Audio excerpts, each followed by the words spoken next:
Hi guys, Assalamualaikum and welcome back to another Crime/Mysteries Thursday. Untuk intro kali ni, kita tak ada intro yang ceria sebab kita nak cerita pasal satu kisah pembunuhan yang kita semua mungkin dah tahu sebab kes ni sempat viral pada tahun 2019 hingga 2020 macam tu di Twitter sebab kes ni tak jauh dekat negara jiran kita je, iaitu di Indonesia. So cerita dia macam ni, ada dua orang kawan ni which is Jessica dan juga Mina. Diorang ni boleh cakap agak rapat lah sebab universiti sama di Sydney, Australia. And then after graduated, Mirna ni balik ke Indonesia dan Jessica ni tinggal di Australia. Mirna ni bila dah balik di Indonesia, dia boleh cakap dia settle her life lah. Dia dah kahwin and everything and live a successful and like peaceful life. Sampailah si Jessica ni tiba-tiba ajak reunion. So dekat sinilah benda ni berlaku. Yang kita semua boleh cakap macam mostly kita semua tahulah pasal kes ni. Which is ada perjumpaan antara Mirna, Hani dan juga Jessica di sebuah kafe, dan dekat kafe ni Mirna disahkan meninggal dunia disebabkan diracuni oleh salah seorang kawan dia, sama ada Hani ataupun Jessica. Tapi kes ni dah terungkap dah, which is Jessica lah pembunuh dia dan kita semua tahu. So apa yang Putri nak ceritakan hari ni bukanlah siapa yang terkorban, tapi macam mana Mirna terkorban dan juga apa yang menyebabkan kematian Mirna ni. So jom kita pergi kepada kronologi pembunuhan Mirna. So pada hari kejadian, pada pukul 3.30 petang, Mirna dan Jessica ni plan untuk jumpa di Oliver Cafe pukul 5 petang. Tapi menurut CCTV pukul 3.30 petang, Jessica dah pun berada di Grand Indonesia di Oliver Cafe tu. Konon-kononnya adalah untuk membuat tempahan tempat duduk.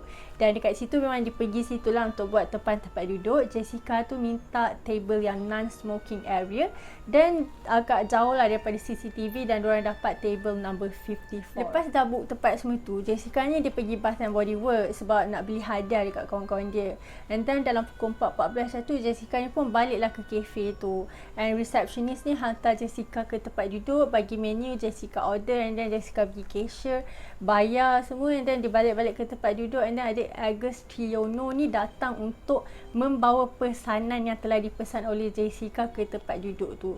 Tapi CCTV dah mengesahkan yang pukul 4.24, iaitu sekitar macam beberapa minit, Agus Triyono tu datang situ. Agus Triyono tu letak makanan terus pergi daripada situ. Menurut rakaman CCTV pukul 5.17 baru Mirna dan Hani sampai di kafe tu. So boleh cakap gap antara makanan sampai, Jessica sampai dan juga Mirna dan Hani sampai tu boleh cakap agak lama lah tau. Lepas tu macam biasalah, bila diorang dah sampai, diorang terus pergi ke Jessica, peluk-peluk. Perempuan kan peluk-peluk, macam kiss-kiss sikit macam tu. Lepas tu diorang pun duduk. Kedudukan tu dia macam Jessica, Mirna, Hani. Kiranya Mirna ni duduk dekat tengah-tengah antara Jessica dan juga Hani. Daripada rakaman CCTV, kita boleh tengok tau, masa Mirna nak minum air, Mirna kacau, Mirna minum je, Mirna terus kibas-kibas mulut dia macam tu. Lepas tu beberapa minit lepas tu je Mirna terus tersandar dan nampak macam lemas. Lepas tu Jessica ni dia duduk tepi meja sambil tengok 4 orang waiter yang datang dekat situ untuk tolong Mirna. Lepas tu dia tengoklah Mirna dengan Hani semua tu. Sambil tu Jessica ni dia garu-garu tangan dia. Daripada rakaman CCTV tu boleh nampak lah dalam kecoh-kecoh macam tu, Hani ni dia nampak panik sangat-sangat, terus call suami Mirna which is Arif untuk bagi tahu keadaan Mirna. Tapi yang Jessica ni tetap tengah garu tangan dia, which is menjadi salah satu keraguan orang kenapa dia asyik garu tangan dia as if dia baru je pegang chemical yang menyebabkan tangan dia gatal-gatal.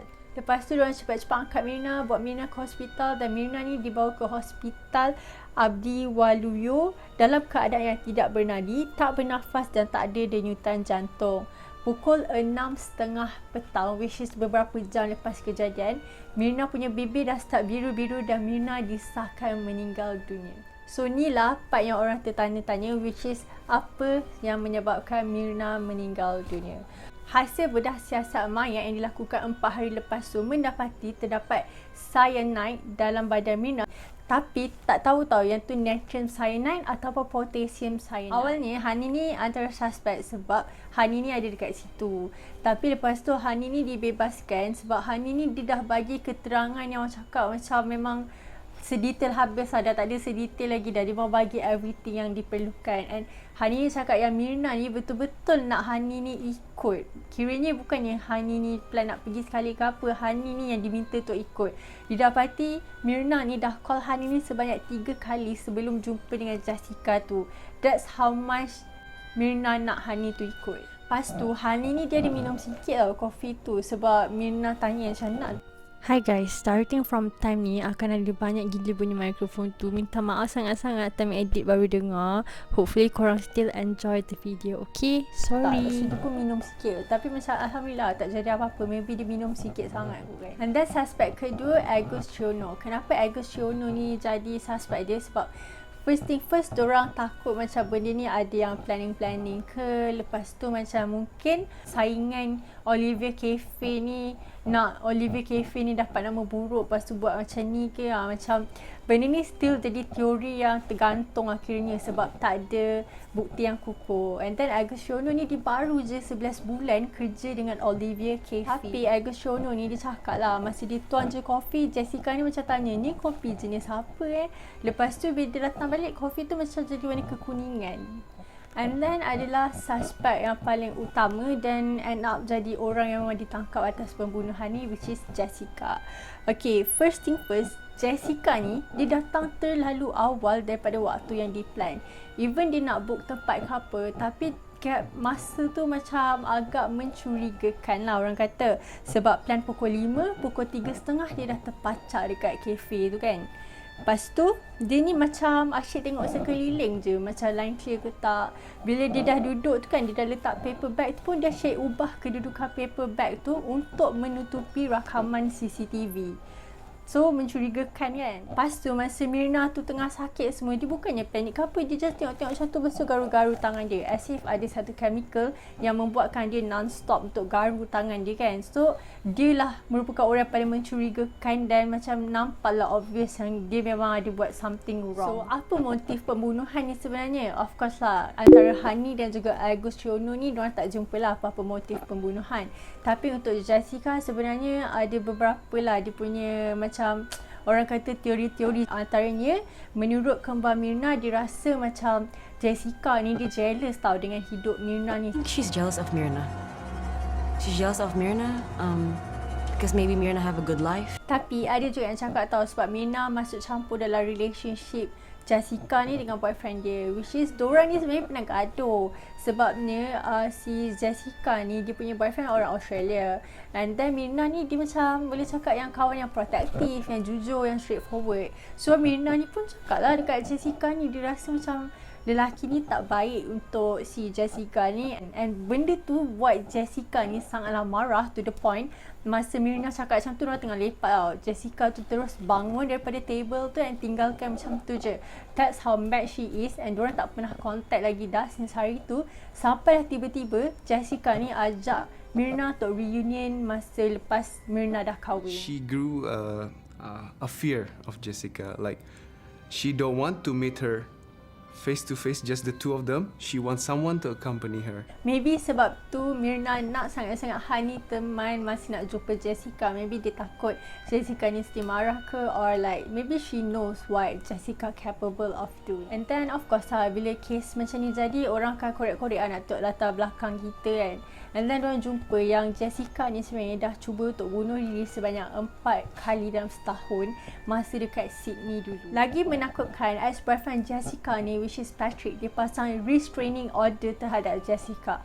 Restraining order ni dia macam kita nak protect diri kita daripada orang tu. Orang tu tak boleh dekat dengan kita dalam jarak yang contoh ditetapkan lah. Contoh berapa kilometer or meter ni dia tak boleh dekat kita. Kalau dia dekat dengan kita, dia boleh kena tangkap sebab kita dah pasang restraining order tu untuk protect diri kita. Sebab Patrick buat macam tu, sebab Patrick takut Jessica tu akan act brutally bila dia minta break. And then ex-boss Jessica ni pun datang ke hadapan untuk bagi kenyataan yang ada satu kali ni Jessica ni dia minta tolong tau dengan bos dia. Bos dia ni orang Sydney lah kot.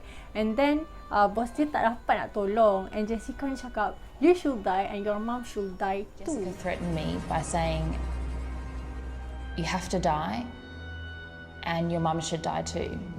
So kiranya pembunuhan apa kita panggil